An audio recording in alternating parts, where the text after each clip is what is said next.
বিরাট কোহলি যদি হন royal Challengers ব্যাঙ্গালুরুর hotcake, তবে ফ্র্যাঞ্চাইজির হটেস্ট কেক হচ্ছেন আর্যমান বিক্রম বিড়লা, যিনি ফ্র্যাঞ্চাইজির নতুন মালিক হয়েছেন রেকর্ড দামে দলটি কিনে নেওয়ার মধ্য দিয়ে। 2018 সালে একজন খেলোয়াড় মাত্র 30 লাখ রুপিতে বিক্রি হয়েছিলেন রাজস্থান রয়্যালসে, তবে মাঠে নামা হয়নি তার। কিন্তু ভাগ্যের কি নির্মম পরিহাস, 8 বছর পর সেই সাবেক খেলোয়াড় এবার 21,000 কোটি টাকায় একটি ফ্র্যাঞ্চাইজি কিনে নিলেন। এর চেয়ে বড় ইতিহাস আর কি বা হতে পারে। সময় কিভাবে বদলে যায় সেটার এক দারুণ উদাহরণ যেন তৈরি করলেন তিনি, যিনি 21,000 কোটি টাকার চেয়েও বেশি দামে কিনে নিয়েছেন রয়্যাল চ্যালেঞ্জার্স বেঙ্গালুরুকে। আইপিএল শুরুর প্রাক্কালে ক্রিকেট দুনিয়ায় বড়সড় চমক এনে দিল রয়্যাল চ্যালেঞ্জার্স বেঙ্গালুরু। ইতিহাস গড়া এক চুক্তিতে বদলে গেল দলটির মালিকানা।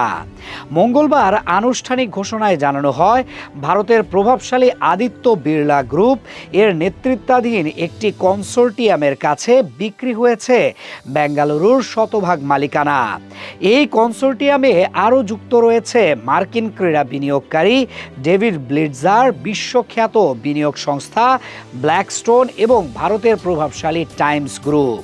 ফলে দুই ফরম্যাটেই বেঙ্গালুরুর পূর্ণ নিয়ন্ত্রণ থাকবে এই নতুন মালিক পক্ষের হাতে। এই ঐতিহাসিক চুক্তির মূল্য প্রায় $1.78 বিলিয়ন, যা বাংলাদেশি মুদ্রায় দাঁড়ায় প্রায় 21,850 কোটি টাকা। আইপিএল ইতিহাসে এটি অন্যতম বড় মালিকানা হস্তান্তরের ঘটনা। তবে নতুন মালিকরা আনুষ্ঠানিকভাবে দায়িত্ব নেবেন 2026 মৌসুম শেষে। পেছনে ফিরে তাকালে এই পরিবর্তনের ব্যাপকতা আরও স্পষ্ট হয়। 2008 সালে আইপিএল এর শুরুর সময় বিজয় মালিয়া এর ইউনাইটেড ব্রুয়ারিজ মাত্র $111.6 মিলিয়ন ব্যয়ে দলটি কিনেছিল। সেই সময় বেঙ্গালুরু ছিল দ্বিতীয় সর্বোচ্চ দামি ফ্র্যাঞ্চাইজি। আর আজ প্রায় 18 বছর পর দলটির মূল্য বেড়েছে অবিশ্বাস্যভাবে প্রায় 1495%। নতুন মালিকানার অধীনে বেঙ্গালুরুর চেয়ারম্যান হচ্ছেন আদিত্য বিড়লা গোষ্ঠীর পরিচালক আর্যমান বিক্রম বিড়লা এবং ভাইস চেয়ারম্যান হচ্ছেন টাইমস গোষ্ঠীর সত্যন গজওয়ানি। আর্যমান বিক্রম বিড়লার আরেকটি পরিচয় আছে। এক সময় ভারতীয় ক্রিকেটে সম্ভাবনার প্রতীক ছিল, আর এখন কর্পোরেট জগতের আলোচনাতেও সমানভাবে উচ্চারিত হচ্ছে। তিনি কুমার মঙ্গলম বিড়লার ছেলে, যিনি আদিত্য বিড়লা গ্রুপের প্রধান। ক্রিকেটার হিসেবে আর্যমানের পথচলা বড় হয়নি।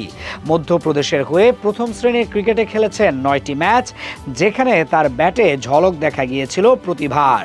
ঘরোয়া ক্রিকেটে ধারাবাহিকতা খোঁজার লড়াই চলছিল। ঠিক তখনই আইপিএল এর মঞ্চে সুযোগ আসে। 2018 ও 2019 মৌসুমে রাজস্থান রয়্যালসের স্কোয়াডে জায়গা পান তিনি, তবে ভাগ্য সহায় হয়নি। একটিও ম্যাচ খেলার সুযোগ পাননি। ডাগ আউটে বসেই কাটাতে হয়েছে পুরো সময়টা। আর এখন তিনি নিজেই কিনা চ্যাম্পিয়ন বেঙ্গালুরুর মালিক।